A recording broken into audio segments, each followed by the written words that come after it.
예, 화요일 묵상의 시간입니다. 내가 아는 하나님이 정말 성경에서 계시해 주시는 하나님이 맞는가? 내가 아는 하나님이 정말 성경에서 계시해 주는 하나님이 맞는가? 자, 이런 제목으로 오늘 묵상도 함께 나누겠습니다. 자, 욥기서는 유대인 사회에서 아주 오랫동안 구전으로 전해 내려오는 그런 이야기였는데 후기 어느 시기에 기록으로 남았다라고 볼 때 그 시기가 아마도 바벨론 포로 기간이었을 것이다라고 봅니다.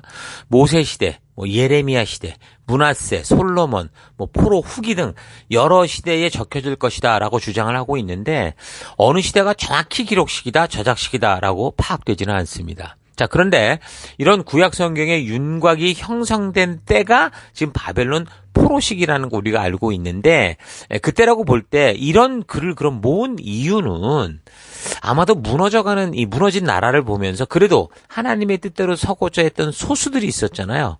요시야 왕이나 다니엘, 에스겔을 비롯한 소수의 믿음의 길을 가던 사람들이 그렇게도 간절히 회복을 원했지만 결국 무너져버린 나라를 보면서 나름대로 이 이유가 있어야 될 거 아닙니까?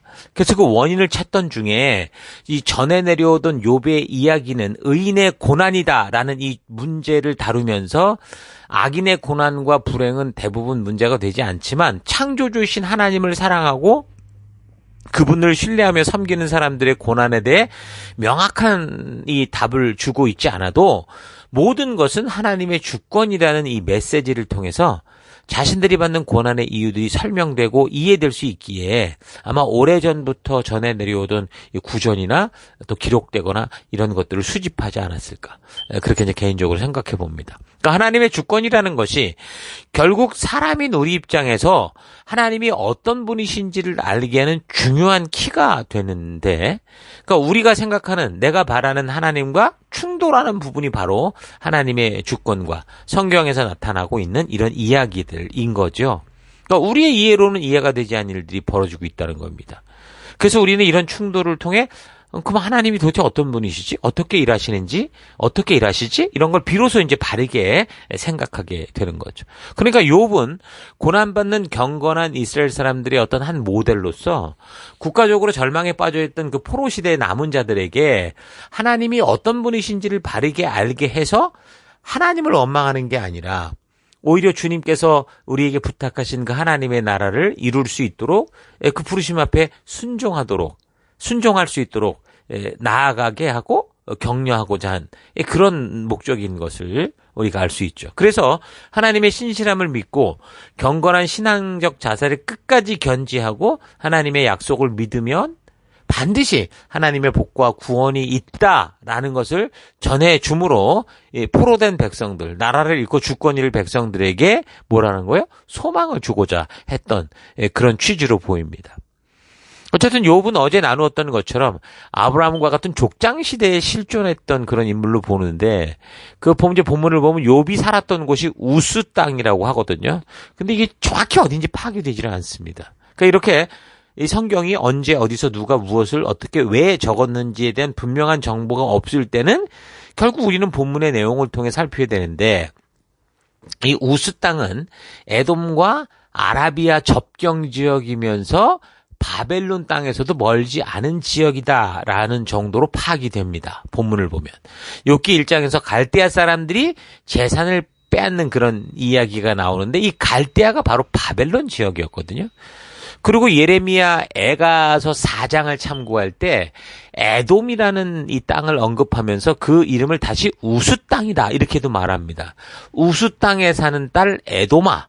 그러니까 에돔이 우스 땅에 살았다라는 거잖아요.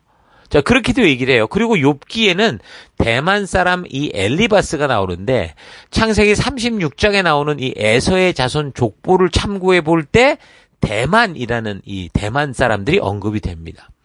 36장 15절 에서 자손 중 족장은 이러하니라 에서의 장자 엘리바스의 자손으로 대만 족장, 오말 족장, 스보 족장, 그나스 족장과 이렇게 나가거든요. 자, 이렇게 볼 때 에돔 족속의 땅 가까운 곳이 우스 땅이었을 거다. 이거 추측할 수 있다는 거죠. 헬라어 그 70인역에서 욥기의 그 끝에 보면 42장 17절에 욥이 늙어 나이가 차서 죽었더라라고 기록된 것 외에 더 추가적인 설명이 있는데요. 거기에는 우스 땅은 이두메와 아라비아 접경이다. 이렇게 좀 추가된 본문이 있습니다. 또 그 외에도 욥을 아브라함의 5대 손인 에돔 사람, 그러니까 에서의 자손으로 설명을 하죠. 그의 이름은 전에는 요밥이었고 그는 아라비아 아내를 취하여 옌논이라는 이름의 아들을 낳았다. 또 그 자신은 에서의 아들들 중 하나인 그의 아버지 자레와 그의 어머니 보소라의 아들이었으므로 이런 식으로 얘기를 해요. 그러니까 그는 아브라함의 5대 손이었다는 거죠. 또 이들은 에돔을 다스리는 왕들이었고 또 그에게 온 친구들은 에서 자손들 중에 이제 대만 사람들의 왕 엘리파스, 소개 사람들의 군주 빌닷, 그 미네 사람들의 왕 소발 이렇게 기록되어 있기도 합니다. 자, 그리고 이제 욥기서 전체 구조는 이제 세 부분으로 크게 볼 수 있는데 1장, 2장은 욥에게 닥친 재난, 3장에서 37장은 욥과 친구들의 변론, 그리고 38장에서 마지막 42장은 하나님의 답변과 회복 이렇게 볼 수 있습니다. 그러니까 성경을 읽기 전에 이렇게 전체적인 구조를 좀 잘 잡아놓는 게 중요한 이유는 일단 이런 구조적 큰 그림과 말씀 기록의 목적을 파악해야 내용 안으로 들어갔을 때 길을 잃지 않고 바르게 묵상하고 바르게 분별해 갈 수 있기 때문입니다. 특히 3장에서 이 37장의 내용을 읽어갈 때는 여기 보니까 수많은 하나님이 이런 분이야 라는 얘기가 굉장히 많이 나오거든요. 그래서 우리가 얼핏 생각 없이 읽으면 그 말들이 참 옳고 아멘 소리가 나올 만한 아주 지혜로운 내용들입니다. 그런데 그 말들은 하나님이 하신 말씀이 아니에요. 인간들이 자기가 생각하는 하나님이 이런 분이야 라고 이야기를 하고 있는 겁니다. 나중에 하나님께서 욥에게도 뭐라고 그랬냐면 네가 나를 잘 알지 못하면서 허튼 소리를 한다 이렇게 하실 정도인데 3장에서 37장의 대부분의 많은 이야기들이 욥의 친구들에 의해 설명되는 하나님이었어요. 그러니까 그것이 하나님을 소개하는 것 같은데 사실 올바르지 않은 시각. 그러니까 사람이 추측하는 하나님의 모습, 자기가 기대하는 하나님의 이야기를 많이 한다는 거죠. 그래서 마지막 42장 7절을 보면 하나님께서 욥의 친구들을 책망하실 때 너희가 나를 가리켜 말하는 것이 내 종 욥의 말과 같이 옳지 못했다. 이렇게 꾸짖는 장면이 나오거든요. 자, 그러니까 욥기서를 읽을 때 하나님에 대한 이야기가 많이 나오는데 이걸 좀 누가 어떤 의도로 하고 있느냐 이거 잘 분별해야 됩니다. 그러기 위해서 이제 전체적인 구조를 파악하는 게 굉장히 중요하죠. 그래서 욥기서의 내용을 잘 분석해 보면 첫째, 분명히 하나님의 말씀이 나와요. 하나님 말씀하시는 내용이 나온다고요. 그리고 잘 보면 욥이 하는 말도 있고요. 또 욥의 아내가 하는 말도 있고 욥의 종들이 하는 말도 있고 욥의 친구들의 말도 이게 많죠. 특히 이제 이 부분에서 저들이 생각하는 하나님에 대한 이 친구들의 생각들이 많이 나옵니다.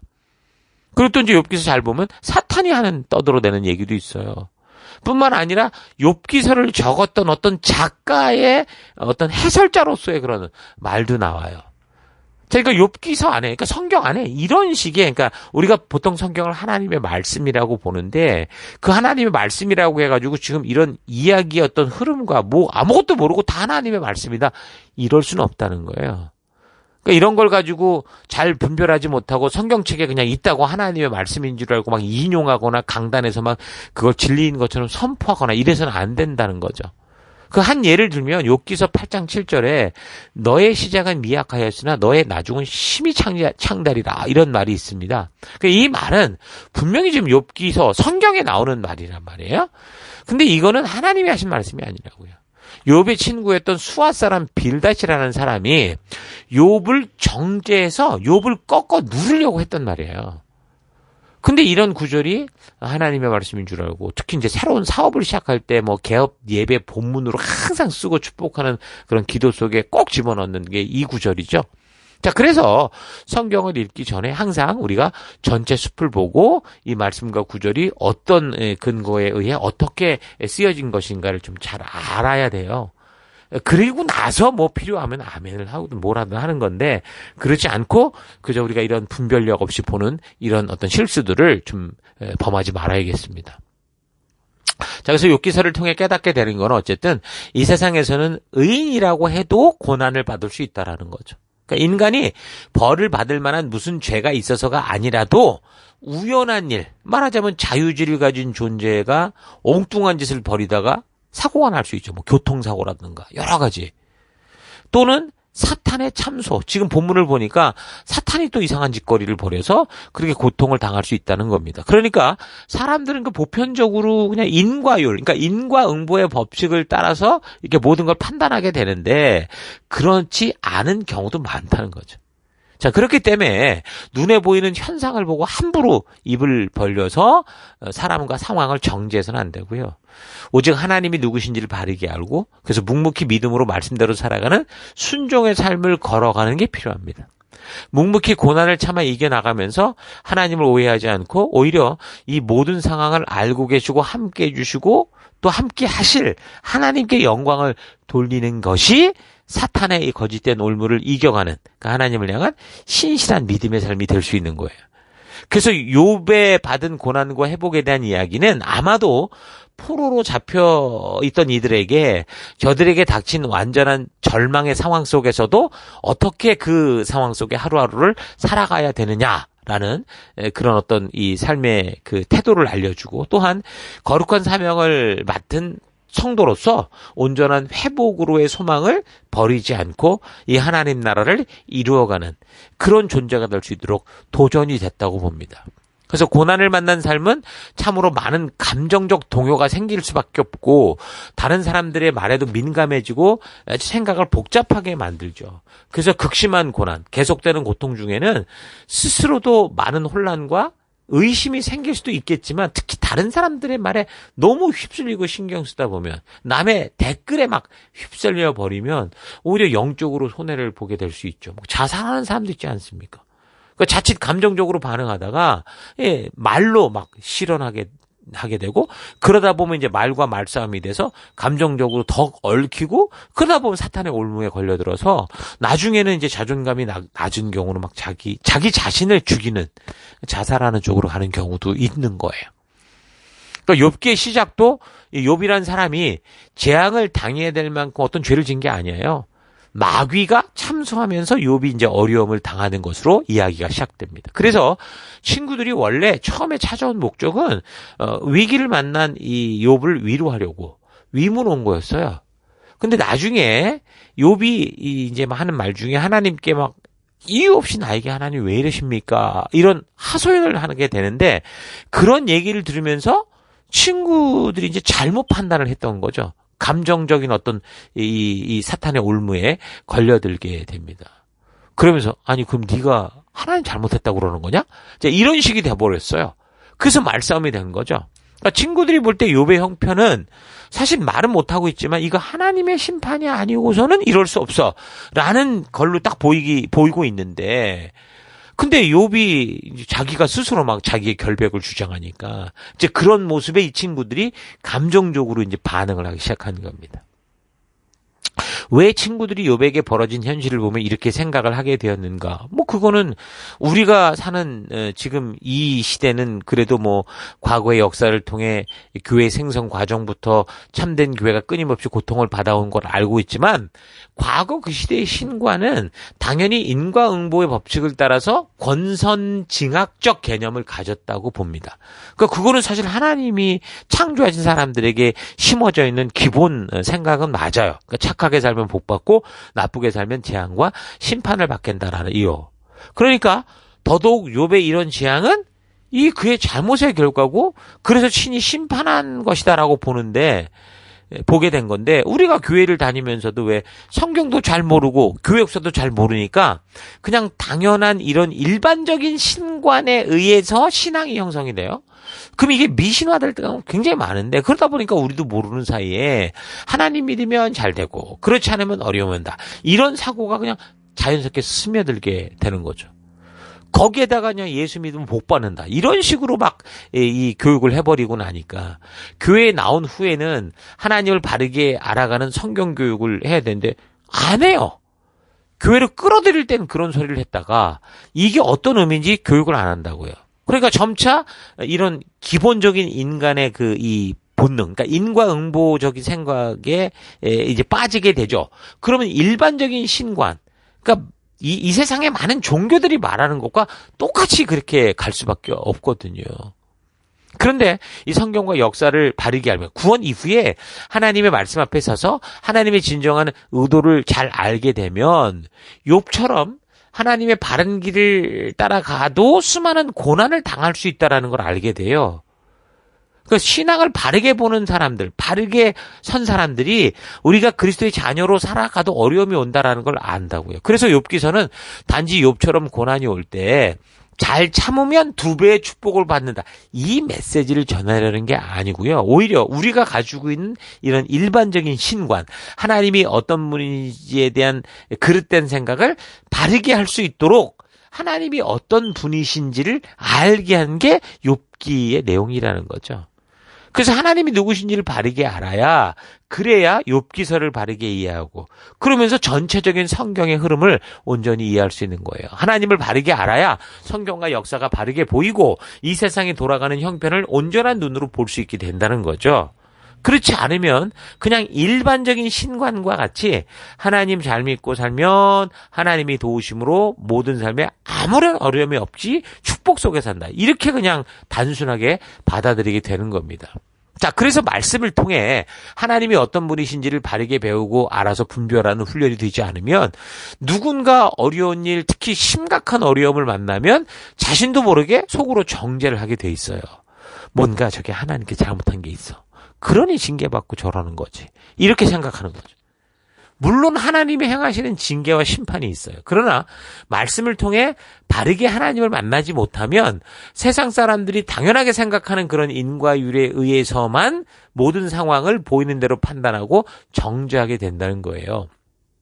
욥의 친구들은 하나님을 아는 존재들이었고 그래서 나름대로 지혜를 가지고 판단할 수 있는 판단력이 있었다고 할 수도 있을 건데 저들이 본 욥의 환난은 그냥 삶에서 만날 수 있는 그냥 어떤 뭐 재수 없는 일 이런 정도가 아니라 고난이 아니라 욥이 당하고 있는 이 상황은 정말 누군가 전능한 신이 일부러 이렇게 하지 않으면 안 된다고 한 정도의 그런 심각한 고통과 환난이었단 말이에요. 그러니까 조금 심한 고난을 만났나 싶어서 이제 위로로 왔던 친구들이 너무 심각한 비참한 상황을 보고 이거 분명히 지금 하나님 앞에 뭔가 얘가 잘못한 게 있구나라고 지레짐작을 해버린 거죠. 그러니까 욥의 친구들도 하나님을 안다고 하지만 저들이 아는 하나님은 일반적인 신관에 의해서만 형성된 그 인간적 지혜였을 뿐이다라는 거예요. 그러니까 성도로서 여러분 참 조심해야 되는 게 이런 겁니다. 성도로 하면서도 성경에 계시해 주시는 바른 신관으로 준비되지 않으면 일반적인 인과율에 따른 그 세상 사람들이 갖는 신관의 기준을 두고 괜히 주변에 어려움을 당하는 사람들을 보면 뭐 너 11조 때 먹었지, 뭐 주일 범했지, 너 기도 안 했지, 기도 안 해서 그래. 이런 식으로 정죄하고 자존심을 건드려가지고 그렇지 않아도 시험 당한 사람들에게 오히려 더 큰 상처를 내는 그런 일들이 얼마나 많은지 몰라요. 성도로서 우리도 연약한 인간이기 때문에 정말 하나님의 말씀 속에서 계시하시는 하나님을 우리가 온전히 만나지 못하면 충분히 이 욥의 친구들처럼 될 수 있다라는 거 잊지 마시고 누군가를 탓하고 분별한다고 하면서 정죄하기 전에 하나님의 말씀을 바르고 온전히 알아가는 우리가 될 수 있기를 바랍니다. 자, 오늘 하루 나도 하나님을 바르게 알지 못하고 성경과 역사를 통해 제대로 하나님이 누구신지 바르게 배우지 못하고 단지 여기저기서 주워 듣기만 하고 일반적인 상식선에서의 인과율에 따른 신관을 가지고 있어서 쉽게 그 어려움 당한 사람들을 판단하고 정죄하고 있지는 않았는지 솔직하고 차분하게 자신의 삶과 말의 습관과 생각의 태도를 잘 되돌아볼 수 있기를 바랍니다. 욥기는 단지 어려운 시험을 견디면 2배의 축복을 받는다. 이 메시지를 전하는 게 아닙니다. 우리가 생각하고 있는 이 신관, 하나님에 대해 정말 바르게 알고 있는지 그것을 지금 심도 있게 묻고 있는 거예요. 하나님을 바르게 알지 못하면서 어떻게 바르게 믿을 수 있다고 하겠습니까? 그러니까 성경을 통해 하나님이 누구신지를 바르게 알지 못하면 단지 자신의 생각대로 하나님을 각색하고 자기가 기대하는 대로 하나님 우상, 금송아지를 만드는, 그러니까 십계명의 제2계명을 정면으로 위배하고도 아주 무난하거나 좋은 신앙인 것처럼 생각하게 되는 것뿐이라는 거죠. 그래서 욥기서를 살펴가면서 내가 알고 있는 하나님이 과연 성경에서 우리에게 계시하여 주신 그 하나님이신지 잘 분별해서 그동안 내가 기대하고 내가 원하는 하나님을 만들고 있지는 않았는가 제대로 되돌아보고 온전한 성경적 신관을 통해서 하나님과 바른 믿음의 관계, 사명의 관계 가운데로 나아가는 그런 기회가 되기를 주 여러분으로 축원합니다. 자, 오늘 하루도 힘내십시오. 잠시 기도하겠습니다. 하나님이 누구신지 성경 전체를 통해 온전히 알아가지 않고 단지 내가 상식적으로 생각하던 신의 형상에 내 생각을 덧붙여 가고 있었던 것을 회개합니다. 욥기서를 살피며 하나님이 어떤 분이신지를 바르게 깨닫고 알도록 성령님 도와주십시오. 나도 모르게 굳어져 있는 신에 대한 인식을 바르게 성경을 통해 깨닫고 참된 하나님이 어떤 분이신지를 알아서 진정한 믿음의 길, 진정한 사명의 길을 걸어가는 내가 되기를 원합니다. 하나님, 내가 아는 하나님에 대한 것이 내 생각과 내 상상이 아니라 성경을 통해 계시하여 알게 해주시는 하나님이 이 길을 내가 기대하고 고대하고 또 말씀을 통해 그 하나님의 계시를 만나기 원합니다. 오늘도 말씀을 통해 내게 말씀하신 하나님을 찬양하고 감사하며 기대하며 예수님 이름으로 기도했습니다. 아멘.